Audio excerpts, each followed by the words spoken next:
greatest story ever told.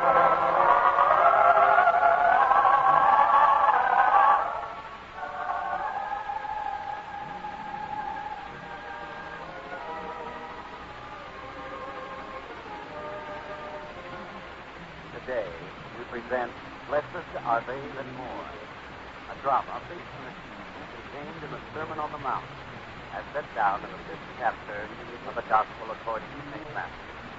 A teaching from the greatest life ever lived.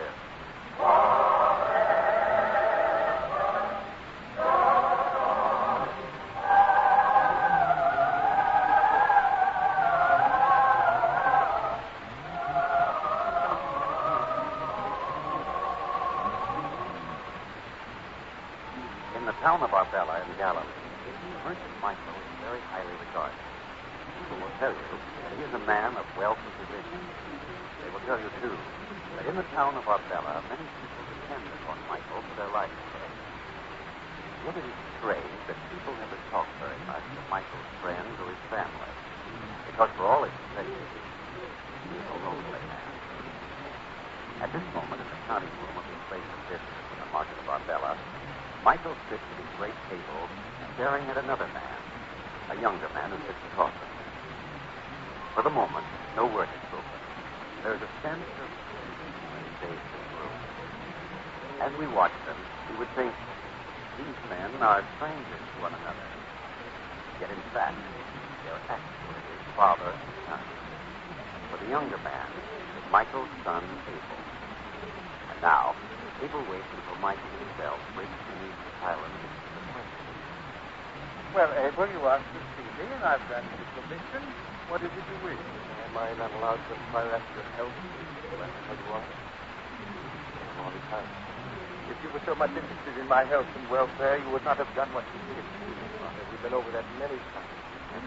And you've never admitted your mistake. And I call it a mistake to have married a woman I love, a woman who's been a good wife to me, who loves me. I should be disloyal to her to say it was a mistake. You could not risk disloyalty to her, but you could be disloyal to your own father, flouting my word, marrying against my will. And to a woman of such poor station in life. You can think for all that before. It does no good. Oh, yes, I know. I did what I felt was right for me. For that part, I'm not sorry. I'm sorry about this one thing only. You've never seen fit to forgive me. So the need for forgiveness for you. They're the best. But I will tell you what's wrong with you. I would like to leave you. I will not see that woman. It's not my wife. Who's that? Him? Who is he? In a moment. He's just outside the door.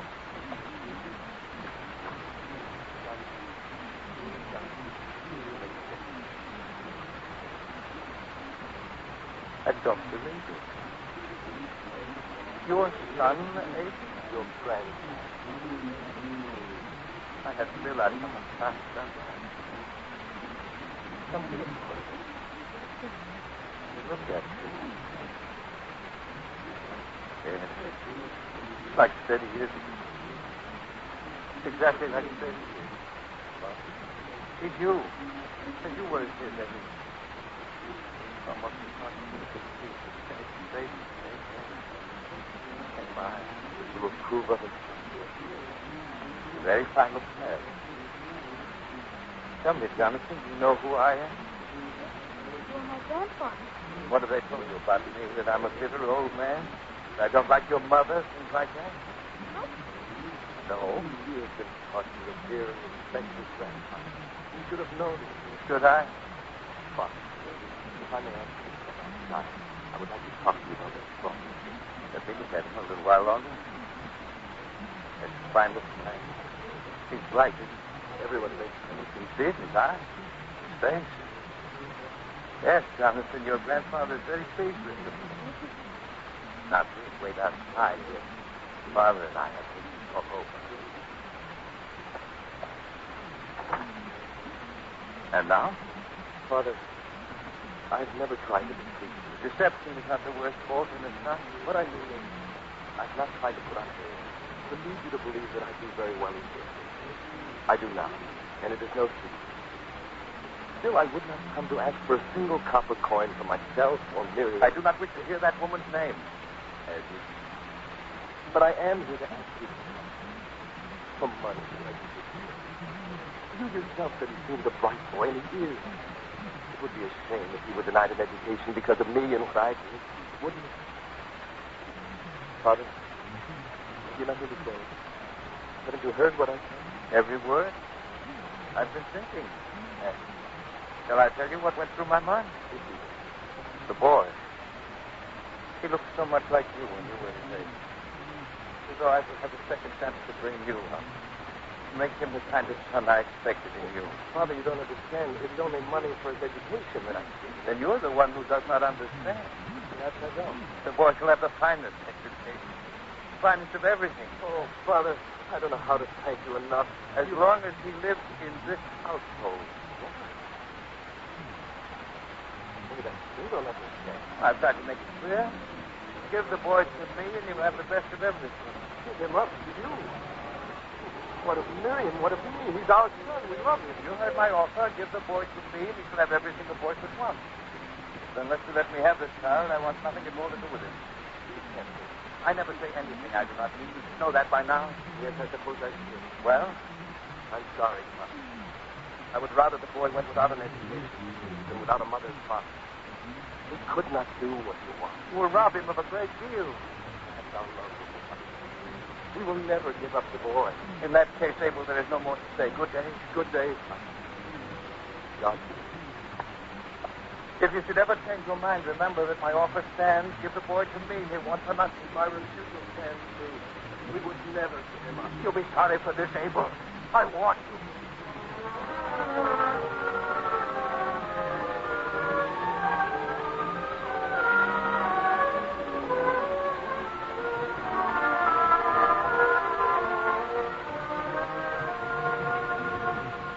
Michael, sir?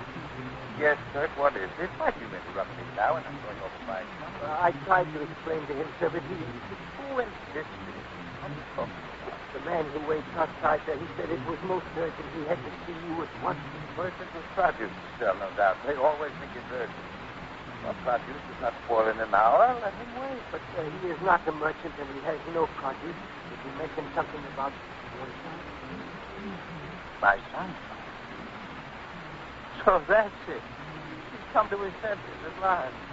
He thought over what I said a few months ago, and now he's ready to receive my wishes. I should have known. We'll send the man in. The accounts can wait for this. Yes, sir, I will send him in.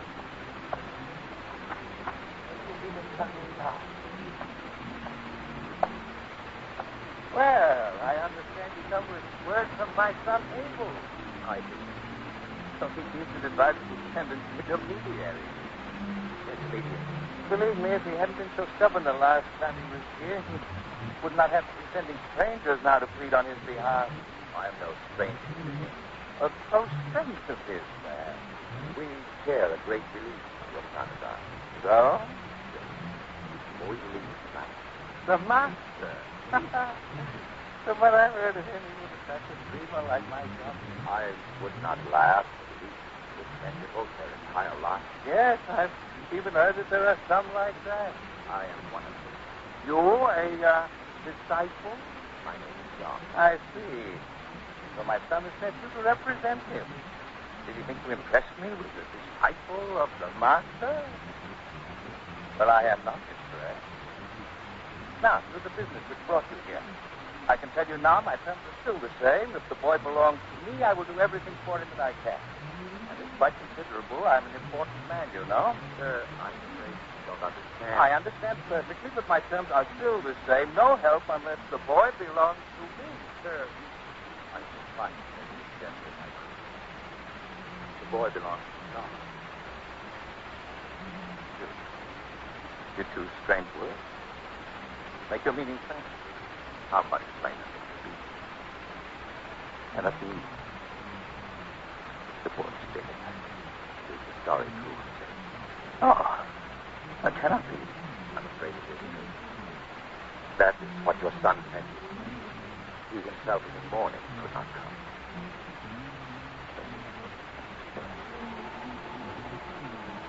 was a plague. It struck the whole village where they lived. Many died. Many children. Plague. Plague. Yes, Michael. I cannot believe it. I cannot. Very sorry. Very. But I don't think you know it was. It wouldn't have to disturb the moon. Yes. Good. I don't want to see you, sir. Come. Let me take you to your home. You would be better off here now. Thank you.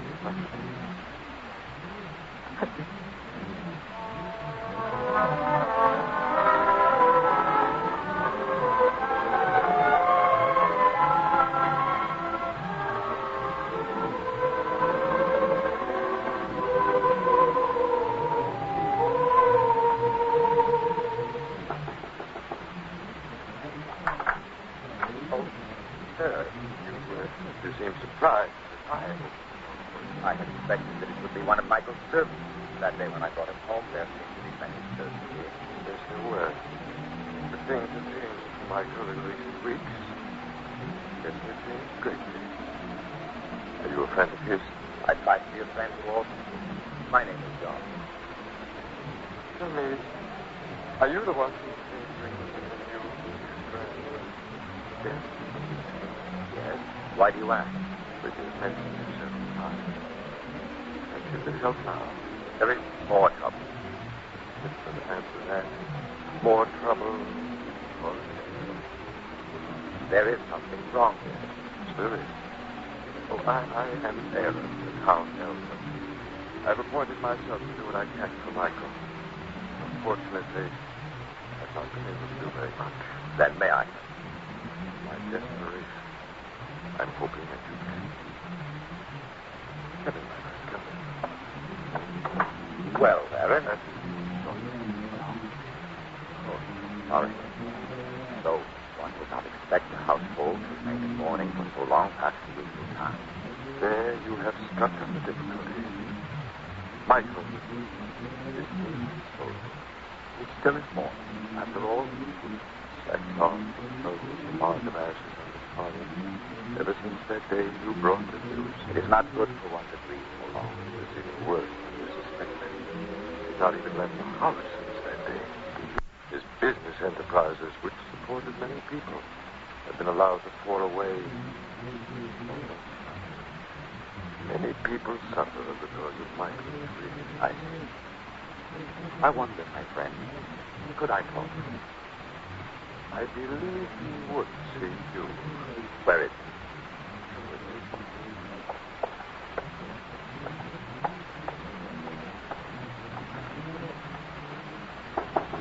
Michael? Michael?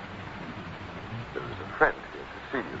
Send him away. I believe you should see him. I would see no one. Not even the disciple, John? You have come back here. Yes, Michael. How could you? You seemed so devastated on the day I was forced to bring you that bad news, Michael. I felt I had to come back. To see if you had found comfort in John, Michael. There's not been any comfort to me anywhere. Not since that day. Please, my friend. I would not try to minimize your tragedy or make it appear any better. You must accept the will of God. You must not blame me. You think I blame God? Then you do not know me. I know who to blame. I know it very well. I am to blame. The fault is mine. See this mark of ashes on my forehead? It's like the mark God placed on Cain's forehead when he killed his own brother. For I have killed my own grandson. Please, sir, no one blames you for what happened. How could The fault is mine. Oh, no. It is. But I have been educated. The child he would not even have been in that village when the plague struck. He'd been elsewhere, saved, alive to this day. Alive. My friend, listen. I can listen to nothing save my own conscience. I'm guilty. No, Michael, you must not be guilty. Not of what you accuse yourself of. The thing of which you are guilty. Of that you can be absolved. Of what do you think I am? Of what has happened since the boy died. Not before. I have a right to mourn. A reason to mourn. I will not argue with you about that, my friend. For arguing will not convince But could you put your morning's time long enough to make a short journey? Where? Why? Come with me. We will find the master. What can you do for me now? The boy's dead. You are not. Come with me. If only for the sake of the boy. For the sake of the boy? Yes, my friend. For his sake, I will go with you.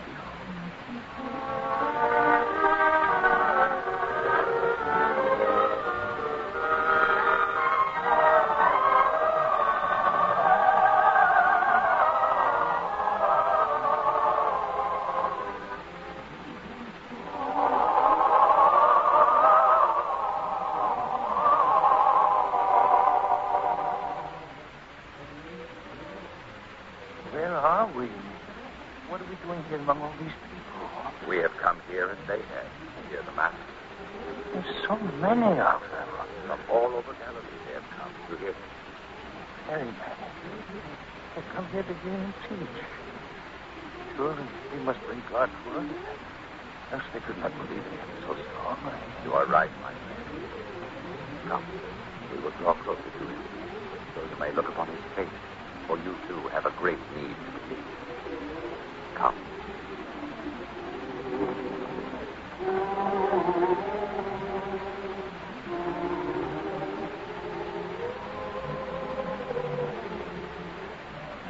Is this he? Yes, my friend. His face welcomes me. His eyes forgive me. Surely it is as though God himself holds out his hand to me. So it is. Whatever he would teach me, I would believe it. I know that now. Then be still, please, for he begins to speak.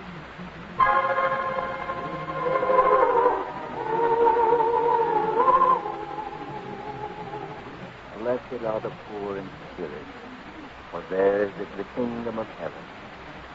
Blessed are they that mourn, for they shall be comforted. Blessed are the meek, for they shall inherit the earth. Blessed are they which do hunger and thirst after righteousness, for they shall be filled.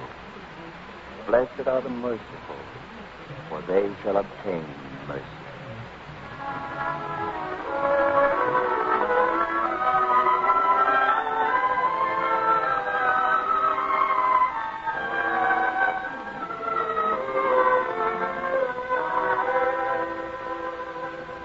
Well, Michael, you have heard a great deal of teaching on this day. What have you to say now? Take me back home, John. It's not fit for the man who mourns me among other people.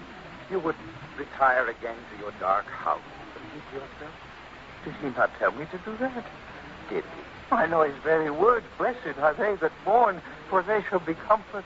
Perhaps you interpret his words in this way because you have not listened to him teach before.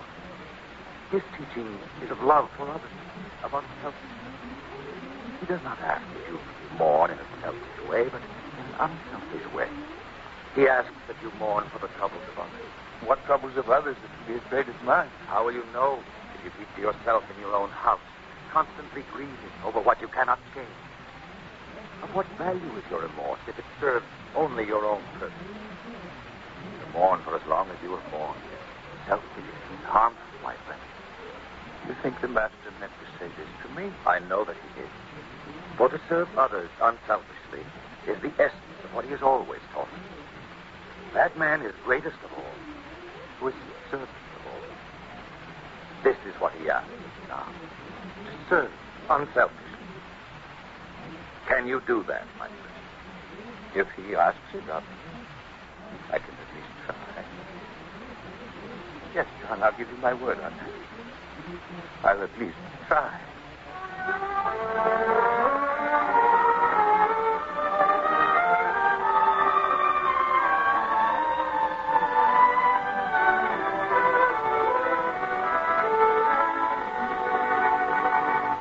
Michael, I've been looking forward to your return to the town. I've been waiting to see you, to talk to you. Yeah, and you've been more than a town elder in this instance.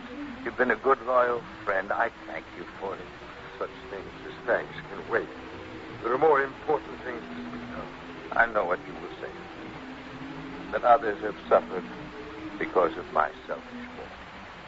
Unfortunately, it is no less than the truth. Then, Aaron, I shall make a bargain with you. I shall try to go about my business to help the people who depend on me for their livelihood. If you will do one thing for me. Anything, Michael? I've been thinking since I left the mount where I heard the master teach. One thing has left me very deeply. There's one great regret. The last request, in fact, the only request that was ever made of me on behalf of my grandson, was that I provide him with education. You never told me that. It's true, and I refused unless it could be done in the selfish way I chose. Now, to make up for that, I would like you to find some boy in the town, a poor boy who needs learning and education, as my grandson did. I would like to make sure that the boy has that. And if I find such a boy, you will take up your life again as it was? You have my word on it. Well, I will find the boy at once. Of course, Aaron. Yes? There's one thing. I would like the boy to be as much like my grandson as possible. But, Michael, how will I know? I never saw your grandson. Then bring a number of boys to my house. I will choose one. It will be done. I will go to the poor quarter of the town at once.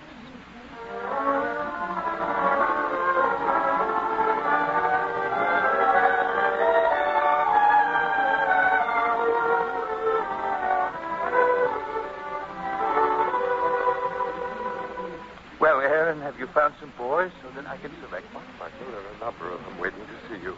I trust one of them will seem to you like your own grandson. Then let me see them. Just outside this door, Michael.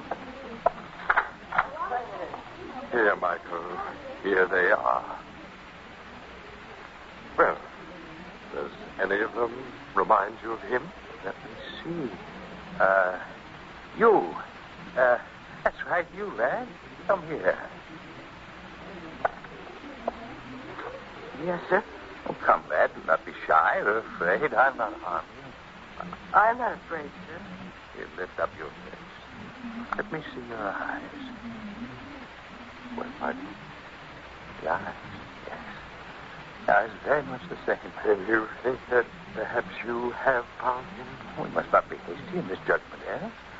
For there's another boy there. His hair is almost the same color as my grandson's was. Come here, boy.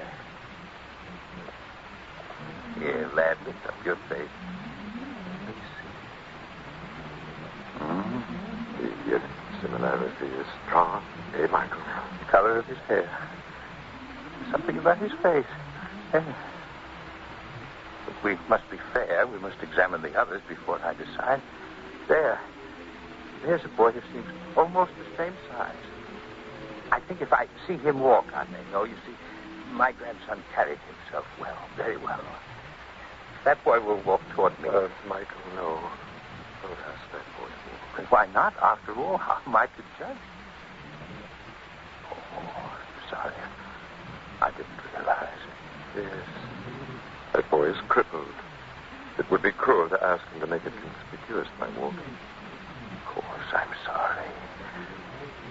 Yet, there is something about him that reminds me of my grandson. In the way he carries his head erect and courageously. Could be that, yes. Aaron, I can see now it would be very difficult to make a choice. One bears a resemblance to your grandson's eyes, another to his face, another to his bearing, another has the same color hair. It's very confusing. Very confusing. Well, if you would wish to think about it, or if you wish, I could find a few other needy boys in the town, and there's some I could not bring here at this time. No, that would only confuse me all the more. When I looked at the first one, I said, that's he. Then when I looked at the second one, I began to feel that he was the one. So it's been all the others. Then could it be that there is one thing about all these boys that reminds you of your grandson? No two of them are actually alike when you compare them side by side. Yet there is one thing that remains the same. And one thing they all have in common with your grandson. What is that? They're all bright young boys. All worthy of receiving an education. All of them boys who would be better off for having this great opportunity. In that way, they're like your grandson. Jonathan? Yes. Yes, of course. I should have known that. That's why they all seem somehow to resemble him. So that any one you choose would be the right one. And yet there would be all the others who would be denied what I denied to Jonathan. No, Aaron. There should be a way to help them all. If only it is possible. It will be possible. Because I will make it possible. Michael, it's a great undertaking.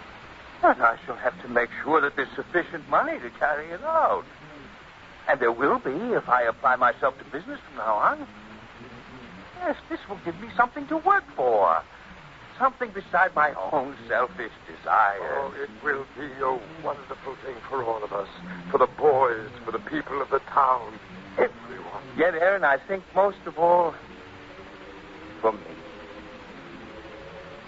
Instead of giving in to blind and destructive remorse for my grandson who can never be given back to me, I shall have many grandsons for whom to work and provide. And Michael, you could even have a son again, too. I doubt if he could ever see his way clear to forgiving. I think he might. Promise me, Michael. Promise me you will at least ask him. And his wife. You're right. I'll ask them both to forgive me. And if I try to follow in the way of the Master, all things will grow better with time. For already I see the wisdom of his way. By mourning for the troubles of others, I've found a way out of my own despair. I've begun to be comforted even now, as he promised.